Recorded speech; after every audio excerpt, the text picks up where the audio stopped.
Assalamu alaikum. This is Sir Mohammed Hamza here from accounting. So today we are going to discuss depreciation, and this video is intended for O levels, IGCSE and AS level. क्योंकि depreciation के जो सारे concepts हैं और calculations हैं, they are same for all three levels. But obviously the difference is in the difficulty of the past paper questions. So firstly समझने की कोशिश करते हैं कि depreciation होता क्या है.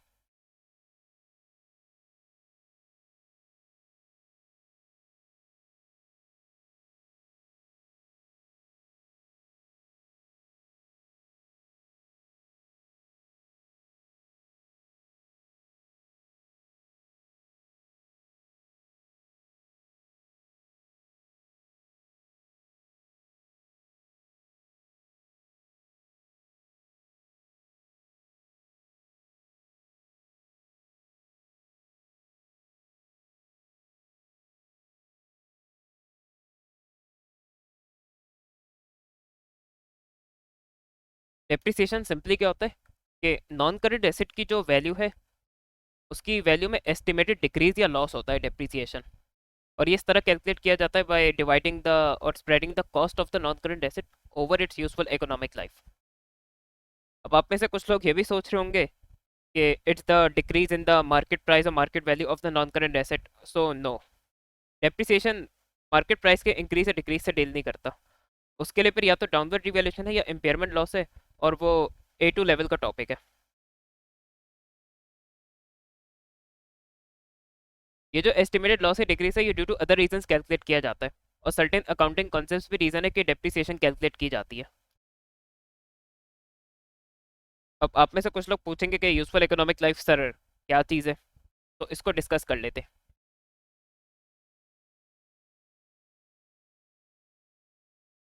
तो useful economic life simply the number of years और for the time period a non current asset is expected to be used. तो फॉर एग्जांपल हमने कोई मोटर व्हीकल या ट्रक या व्हीकल कोई परचेज की, और डीलर ने बताया कि अंदाजन 10 से 15 साल चल जाएगी. तो वो जो अंदाजन 10 से 15 साल चल जाएगी वो यूजफुल इकोनॉमिक लाइफ है. या हम लैपटॉप परचेज करते तो उस पर कहेगा कि अंदाजन 5 साल 6 साल चल जाएगा, या 10 साल भी चल सकता है अगर बहुत ही अच्छा लैपटॉप है. तो यूजफुल इकोनॉमिक लाइफ एस्टिमेट होता है. अब एक्चुअल में उससे ज़्यादा भी नॉन करेंट एसेट लास्ट कर सकता है, या उससे जल्दी भी नॉन करेंट एसेट जो है वो आउट ऑफ यूज़ हो सकता है. जैसे कार्स की यूजफुल इकोनॉमिक लाइफ जो ईयर से ज़्यादा उसमें किलोमीटर्स में या माइल्स पर आवर में होती है कि ऑन एवरेज जो है ये इतने किलोमीटर्स चल जाएगी या इतने माइल्स पर आवर गाड़ी चल जाएगी. तो वो उसकी यूजफुल इकोनॉमिक लाइफ होती है. But in the CEIE useful economic life will only be measured in number of years. बाकी कोई माइलेज या किलोमीटर्स या नंबर ऑफ यूनिट्स वो एज यूजफुल इकोनॉमिक लाइफ नहीं यूज होंगे. And another thing is residual value. जब non current asset की useful economic life and होती है तो उसमें अंदाजन नॉन करंट एसेट कितने का बिक जाएगा, amount expected to be received on the disposal और on the sale of the non current asset at the end of its useful economic life. तो ये भी एक एस्टिमेट होता है. यूजफुल इकोनॉमिक लाइफ भी एक एस्टिमेट है. अब एक्चुअल में हो सकता है नॉन करंट एसेट ज़्यादा का भी बिके कम का भी बिके, के बारे में कुछ कहा नहीं जा सकता. तो ये तो एस्टिमेट्स और मेनली स्ट्रेट लाइन में यूज होते हैं.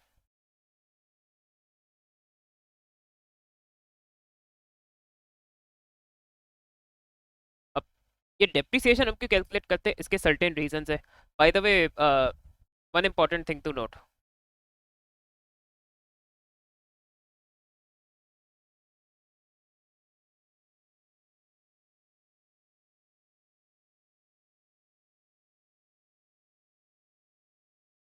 डेप्रिसिएशन के लिए एक्चुअल में हम कोई पेमेंट नहीं करते. It is a non cash estimated expense.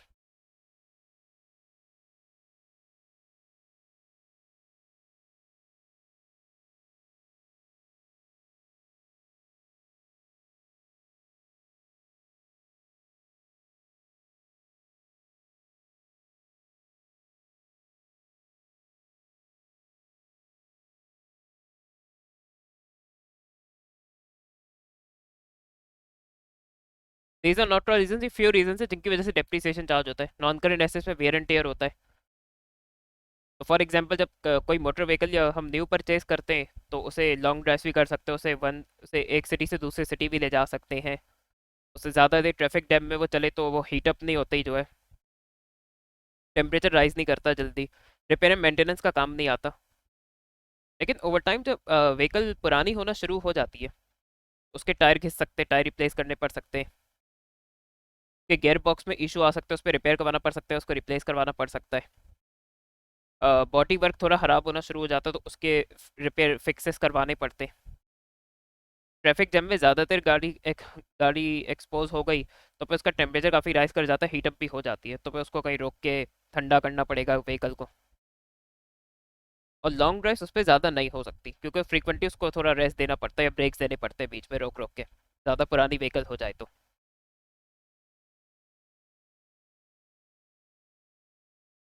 Headlights वगैरह ख़राब हो जाती है, वो उस पर बल्ब वगैरह रिप्लेस करने पड़ सकते हैं। और टायर जो है पुराने जाते हैं तो पंक्चर भी होने लग जाते हैं, तो वेयर एंड टेयर हो जाता है। और कुछ पार्ट्स उसके रिप्लेस भी करने पड़ते हैं, सर्टेन पार्ट्स तो रिप्लेसेबल भी नहीं होते। टेक्नोलॉजिकल ऑब्सोलेसेंस, इसकी सबसे इंटरेस्टिंग एग्जांपल ये हो सकती है कि फॉर एग्जांपल क्योंकि इंटेंजिबल नॉन एसेट्स भी हमारे नॉन करंट एसेट्स होते हैं। तो फॉर एग्जांपल गूगल का जो वो सर्च इंजन के रिलेटेड उसके सॉफ्टवेयर या उसके इंटेंजिबल एसेट्स हैं,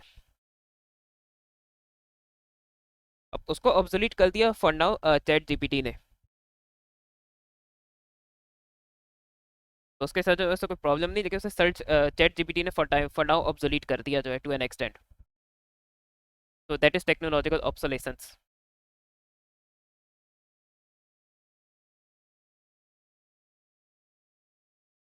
या फॉर इंस्टेंस अब पेट्रोल कार्स को इलेक्ट्रिक कार्स रिप्लेस कर देंगे, जो कि सर्टेन स्टेट्स पे और सर्टेन कंट्रीज पे कंसिडर किया जा रहा है, हर जगह नहीं। तो ऑब्वियसली इन रिस्पेक्टिव लोकेशंस में the petrol cars might become obsolete. Inadequacy, inadequacy में होता है कि आपका नॉन करंट एसेट सफिशिएंट नहीं है। कि फॉर एग्जांपल एक हमने कोई प्रेमिसेस परचेज किया और उस पर कोचिंग स्टार्ट किया, तो वो कोचिंग सफिशिएंट था 500 स्टूडेंट्स के लिए। फॉर एग्जांपल कोचिंग में स्टूडेंट्स के रिजल्ट्स अच्छे आए तो अब उसके कोचिंग की डिमांड इंक्रीज हो गई, अब more number of students are interested to study from that coaching. लेकिन अब जो नंबर ऑफ स्टूडेंट्स है वो 1500 है, मेरा प्रेमिसेस तो 500 स्टूडेंट्स को ही अलाउ करता है कि उन्हें अकोमोडेट किया जाए। तो now have to the current premises are not enough, and we might have to find new premises to accommodate the increasing number of students.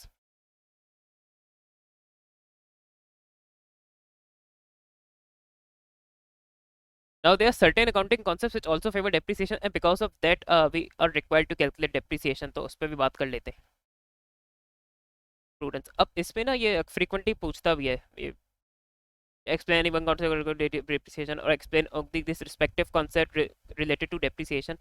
तो इसमें ये नहीं कि वो अकाउंटिंग कॉन्सेप्ट की डेफिनेशन लिखना शुरू कर दी, उसमें अकाउंटिंग कॉन्सेप्ट को डेप्रिसिएशन से लिंक करना है। तो प्रूडेंस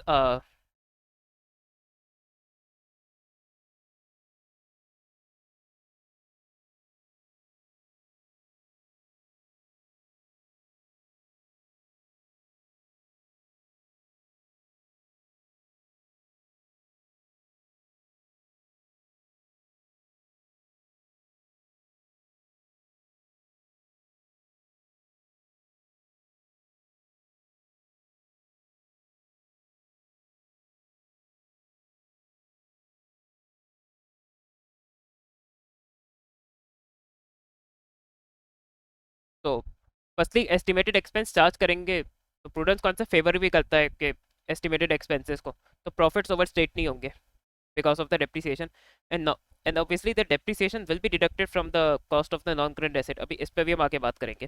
तो because of that non current assets will have more accurate value or will have more realistic value in the financial statements।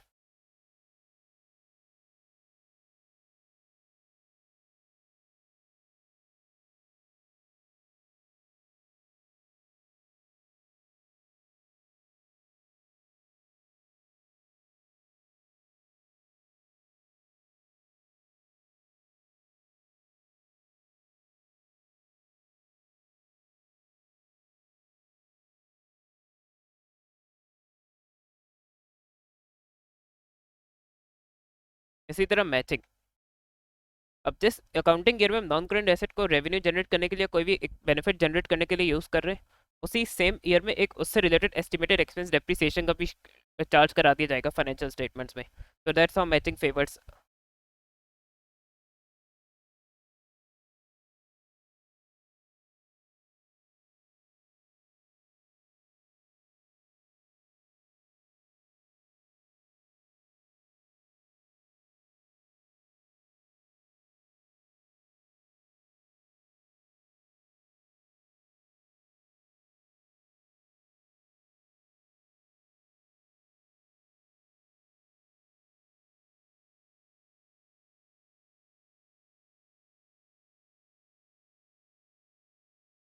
Consistency simple ये, और ये एग्जामिनर इतना पूछता भी नहीं है।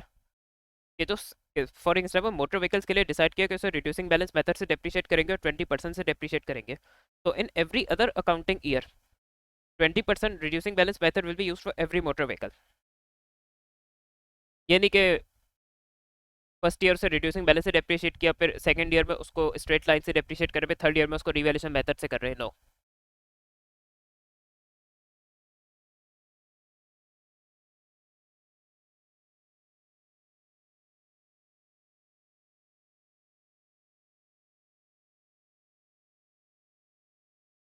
Now there are three methods of depreciation, out of which straight line and reducing balance are the most tested methods, and revaluation is hardly tested। और revaluation ज़्यादा मार्क्स का टेस्ट भी नहीं हो सकता, क्योंकि उसका बहुत सीआईई के सिलेबस में इसका बहुत एक सिंप्लीफाइड मैकेनिज्म है।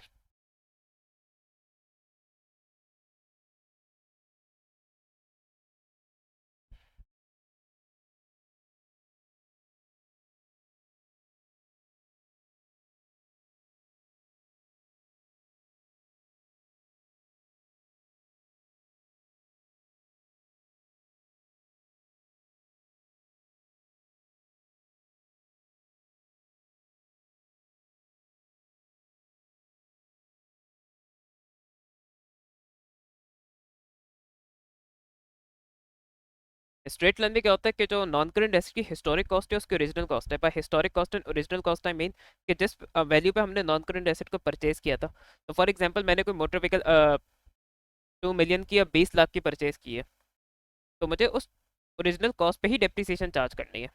और ऑब्वियसली जिस हिस्टोरिक कॉस्ट और ओरिजिनल कॉस्ट चेंज तो नहीं होगी, that will stay the same. तो if that is going to stay the same, depreciation charge भी हर अकाउंटिंग ईयर में सेम रहेगा। इसमें same amount of depreciation is charge every year. अभी हम आगे एग्जांपल भी करेंगे, तो कैलकुलेशन भी आप लोग को इसकी क्लियर हो जाएगी कि कैसे करनी है।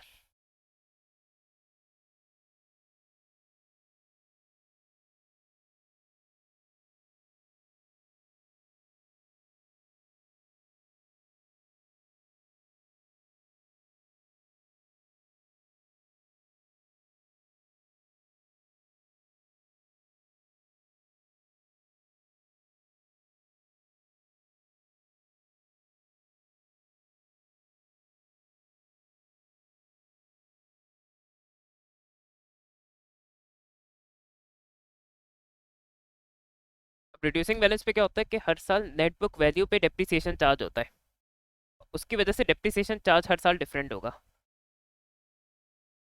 अब ऑब्वियसली हमें इस पर अंडरस्टैंड करने की ज़रूरत है कि ये नेट बुक वैल्यू है क्या चीज़।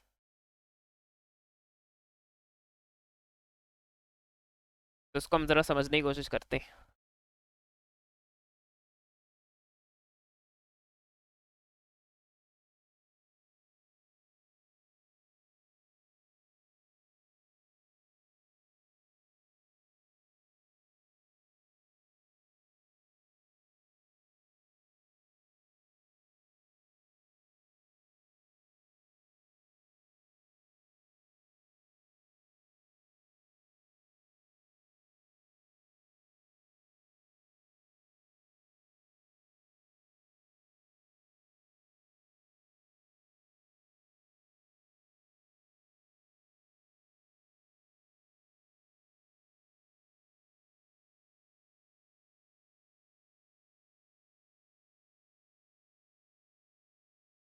तो cost minus accumulated depreciation is NBV. तो फॉर एग्जांपल कोई मोटर व्हीकल यूज़ करते में हमें 5 ईयर्स हो गए, तो जो 5 ईयर्स का कंबाइंड डेप्रिसिएशन है that will B accumulated depreciation.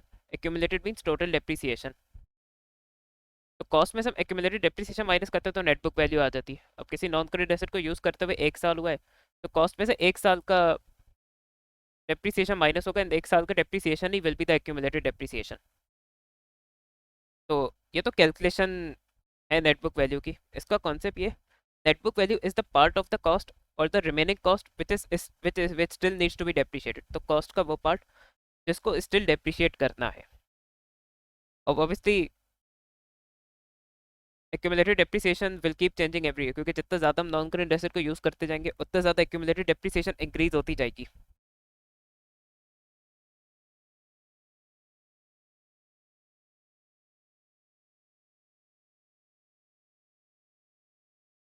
तो because of that net book value decreases every year.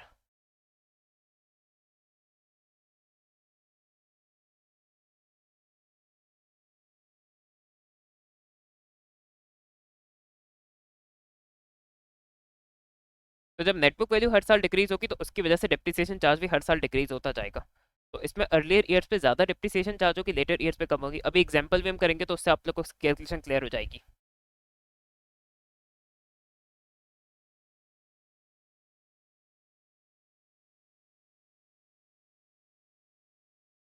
The third is revaluation method.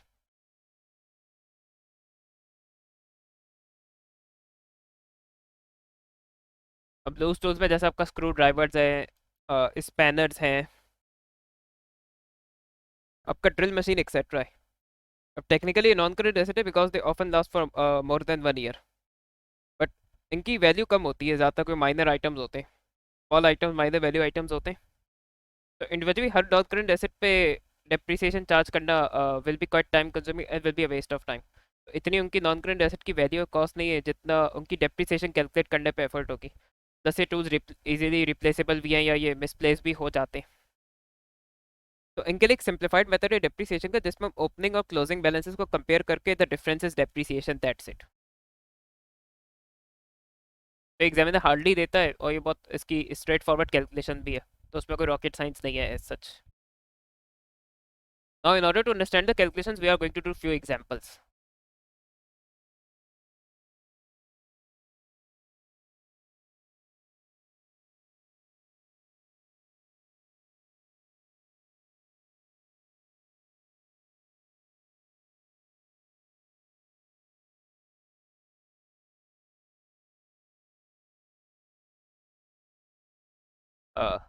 Example 1, Accounting PLC purchased the motor vehicle costing 100,000 on 1st Jan 2022.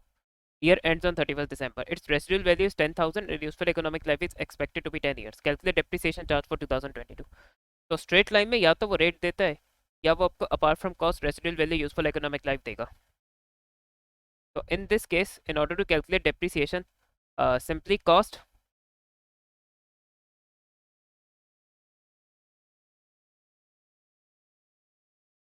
minus residual value scrap value divided by useful economic life.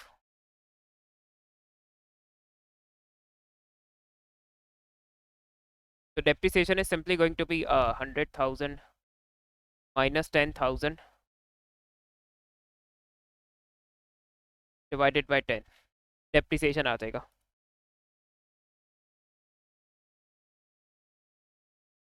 So this is simply going to be 9,000.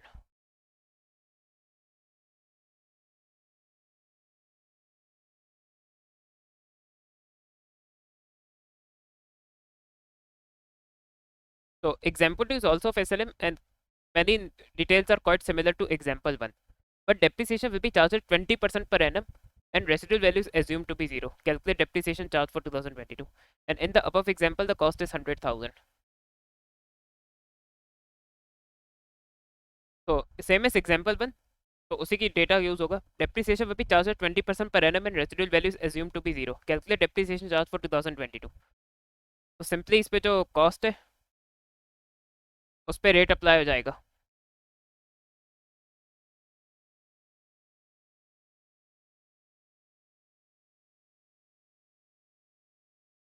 तो this is going to be 20,000। और for example suppose करें हमें 5 years का combined accumulated depreciation निकालना है।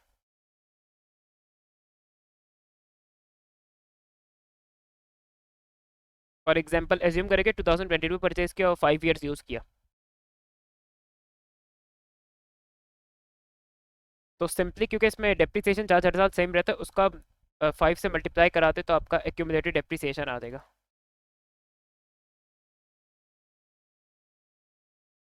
But this thing can be done in straight line only.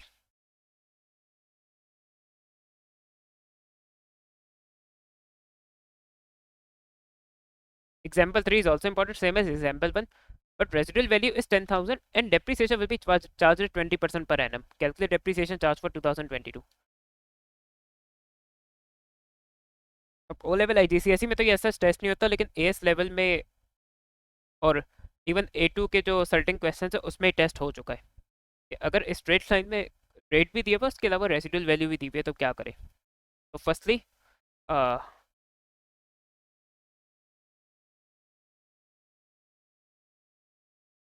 तो cost minus residual value होगा, फिर जो रिमेनिंग वैल्यू है which can also be called as depreciable amount।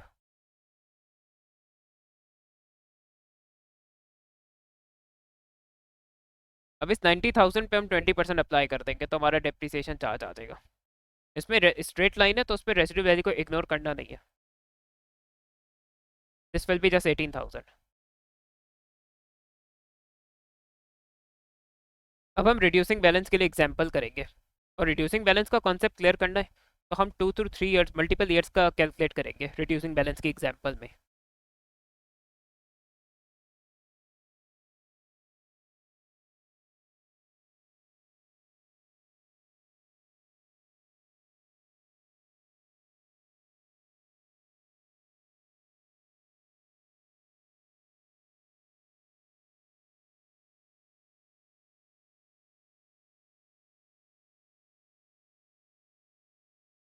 तो सेम एज एग्जांपल 1, तो वहाँ से वैसे कॉस्ट सेम लूँगा जो 100,000 की है।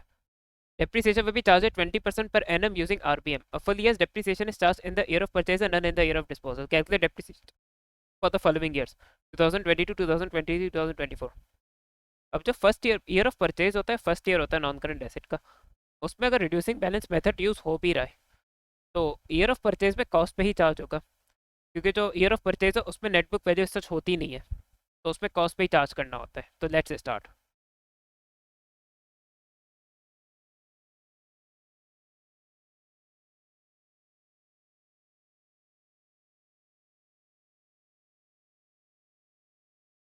अच्छा, एंड इन रेसिड्यू वैल्यू, वैसे तो scrap value useful economic life देगा नहीं, बट इफ रिड्यूसिंग बैलेंस के साथ वो scrap value useful economic life दे तो आप लोग को स्ट्रेट अवे उसे इग्नोर करना है, वो सिर्फ कंफ्यूजन के लिए होगा। तो रिड्यूसिंग बैलेंस के लिए useful economic life scrap value relevant नहीं है, तो दिस विल बी जस्ट 20,000।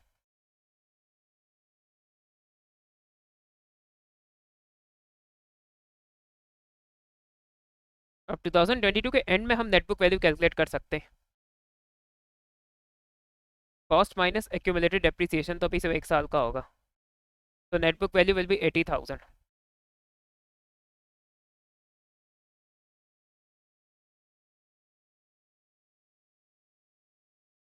अब 2023 में जो 2000 ये नेटबुक वैल्यू है ना, इस पे चार्ज होगा डेप्रिसिएशन।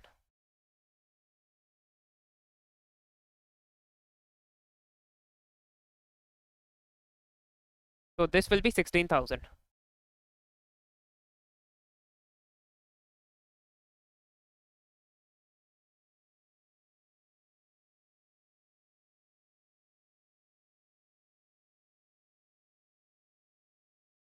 2023 की नेटबुक वैल्यू कैलकुलेट कर लेते हैं, तो which will be cost minus accumulated depreciation, so cost is 100,000। Now 2 साल हो गए नॉन करंट एसेट को यूज करते हुए, तो एक्यूमुलेटेड डेप्रिसिएशन 2 साल की होगी, विच विल बी 20 + 16, तो दिस विल बी 36,000।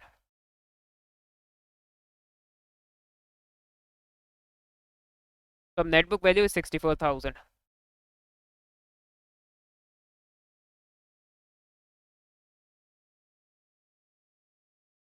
2024 में इस net year previous net book values पे डेप्रिसिएशन चार्ज हो जाएगा।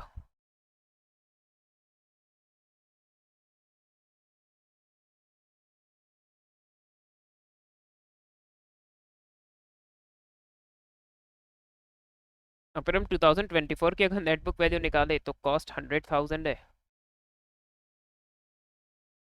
और अब एक्यूमुलेटेड डेप्रिसिएशन 2 साल का 36,000 था, फिर तीसरे साल का ऐड कर दे 12,800, तो 3 साल का एक्यूमुलेटेड डेप्रिसिएशन आ जाएगा हमारे पास, वो माइनस कर देंगे हम कॉस्ट में से। तो the net book value is going to be 51,200।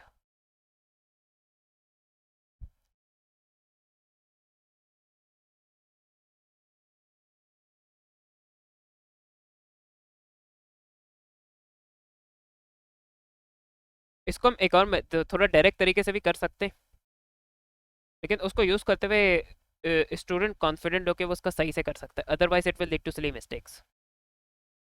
तो जिनको तो जो इस मेथड से करना चाहते हैं उससे करें, वरना पे आप थोड़ा डायरेक्ट मेथड भी यूज़ कर सकते हैं। 100,000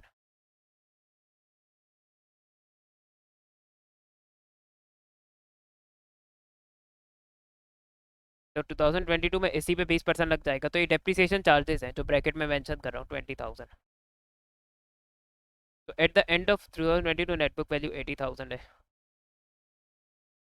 फिर 2023 के लिए इस पे डेप्रिसिएशन चार्ज हो जाएगी विच विल बी 16,000। तो ये 64,000 नेटबुक वैल्यू हो गई, एंड देन इन 2024 इस पे ही डेप्रिसिएशन चार्ज होगा विच विल बी 12,800। तो आपकी फॉरन नेटबुक वैल्यू भी आ जाएगी ईयर एंड की 51,200 एट द एंड ऑफ 2024। तो इस तरह भी आप लोग कर सकते हैं, that's up to you guys.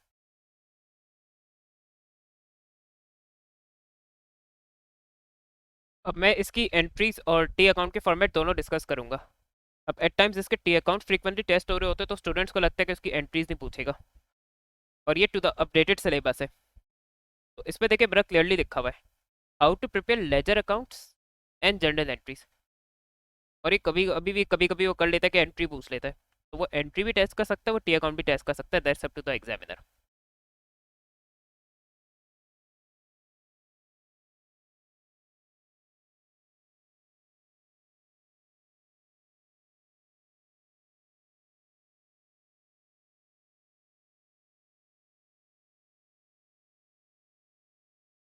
Entries अगर आप लोग अंडरस्टैंड कर लेंगे तो आप लोग के लिए उसको टी अकाउंट को भी अंडरस्टैंड करना लेस डिफिकल्ट होगा।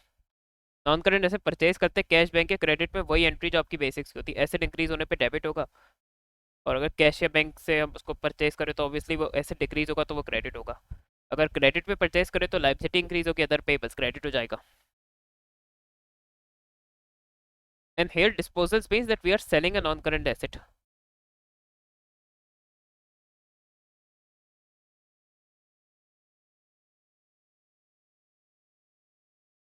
Non current asset dispose of करें पे इसको सेल करें तो obviously non current asset decrease होगा तो वो क्रेडिट होगा, और डिस्पोजल अकाउंट डेबिट होगा। और डिस्पोजल अकाउंट की इटसेल्फ कोई लॉजिक नहीं है, that is just prepare to calculate the gain और लॉस ऑन डिस्पोजल।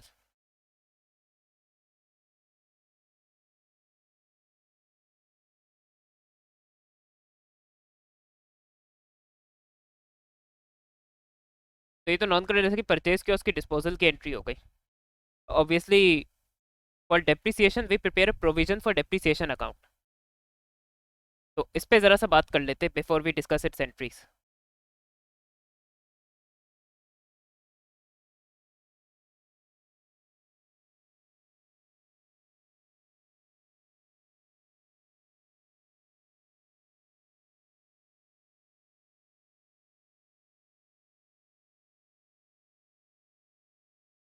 तो ये जो डेप्रिसिएशन के लिए प्रोविजन फॉर डेप्रिसिएशन अकाउंट बनता है, बाय द वे वैसे एक्सपेंस है, but it is a counter account for non current asset.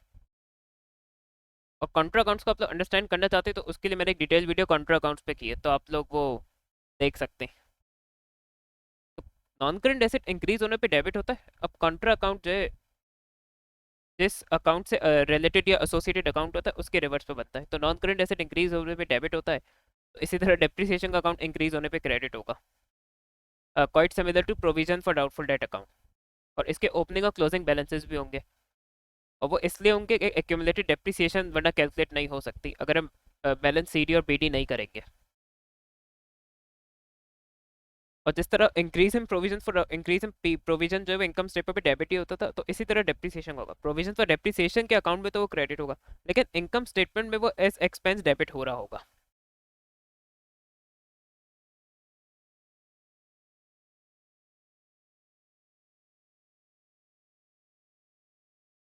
तो तो डेप्रिसिएशन एक्सपेंस या 1 साल का डेप्रिसिएशन होता है वो इनकम स्टेटमेंट में ऑब्वियसली डेबिट होगा, एंड प्रोविजन फॉर डेप्रिसिएशन में क्रेडिट होगा।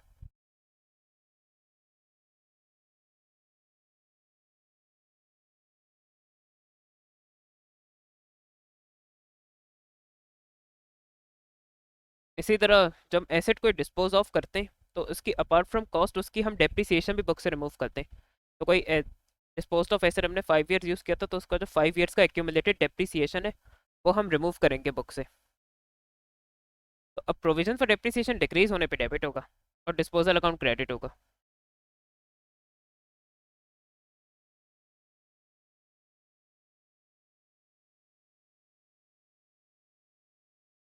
इसी तरह नॉन करेंट एसेट को जब हम डिस्पोज ऑफ करते हैं, सेल करते हैं, तो हम कुछ रिसीव भी करते हैं उसको बेच के। तो वो कैश या बैंक में डेबिट होगा, ऑब्वियसली वो इंक्रीज होगा, डिस्पोजल अकाउंट क्रेडिट होगा। इसके बाद गेन और लॉस ऑन डिस्पोजल है। अब नॉन करेंट एसेट को बेचने में अगर हमें गेन हो रहा है तो वो इनकम है, और गेन और लॉस हो रहा है तो वो एक्सपेंस होगा। और ये फर्दर बेटर आप लोग को तब क्लियर होगा जब मैं पास पेपर की क्वेश्चंस की वीडियोस करूंगा इसकी, तो उस पर मैं और डिटेल में जाऊंगा इस पे गेन और लॉस और डिस्पोजल पे। और पार्ट एक्सचेंज अलाउंस भी एक कॉन्सेप्ट है। तो ये जब मैं पार्ट एक्सचेंज के पास पेपर क्वेश्चन सॉल्व करूंगा तो उसमें ही मैं एक्सप्लेन करूंगा पार्ट एक्सचेंज, उसके साथ ही कर दूंगा।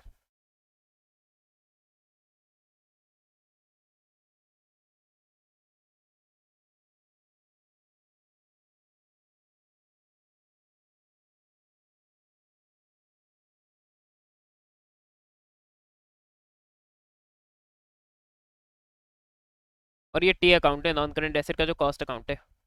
ओपनिंग बैलेंस है, क्या परचेज कर रहे हैं, पार्ट एक्सचेंज के बाकी एक्सप्लेन करूंगा, या क्रेडिट परचेज के भी डिस्पोज ऑफ कर रहे हैं अगर उसको, तो बैलेंस शीट ही आ जाएगा। सीडी को बीडी करना इसका 1 मार्क्स होता है।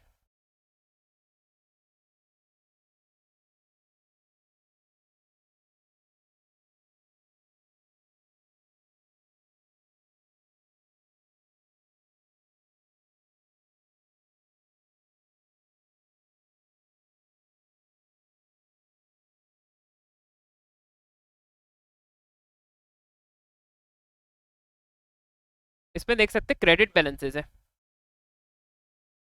प्रोविजन के अकाउंट्स में होते ही है फॉर एक्यूमुलेटेड डेप्रिसिएशन, और ये कॉन्ट्रा अकाउंट है। तो ये बैलेंस सीडी और बीडी एक्यूमुलेटेड डेप्रिसिएशन शो कर रहे हैं। अब जो इनकम, अब जो चार्ज फॉर द इसको चार्ज फॉर द ईयर, इसको इनकम स्टेटमेंट लिखना है, because that will be debited to income statement, तो रेफरेंसेस सही देने। अगर आप चार्ज फॉर द ईयर लिखेंगे तो एग्जामिनर मार्क्स डिडक्ट करेगा। जो डिस्पोज ऑफ एसेट की डेप्टी रिमूव करे तो डिस्पोजल अकाउंट का रेफरेंस आएगा, क्योंकि ये सेम अमाउंट जो है डिस्पोजल अकाउंट में क्रेडिट होगी। इसमें केयरफुल रहेगा, इस पर students usually charge for the year लिख देते हैं, दैट्स नॉट एक्सेप्टेबल।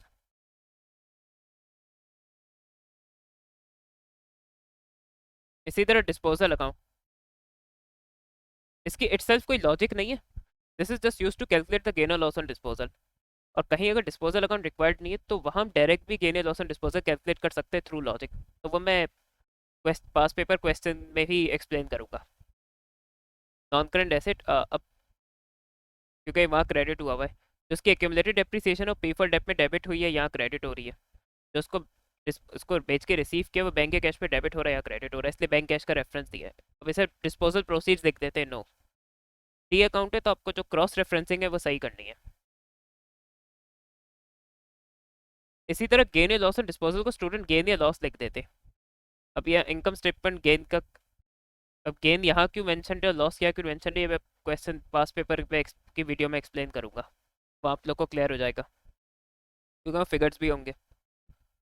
तो गेन या लॉस की जगह इनकम स्टेटमेंट लिखना है, क्योंकि गेन या लॉस एंड डिस्पोजल फिर इनकम स्टेटमेंट में फाइनली डेबिट या क्रेडिट होगा।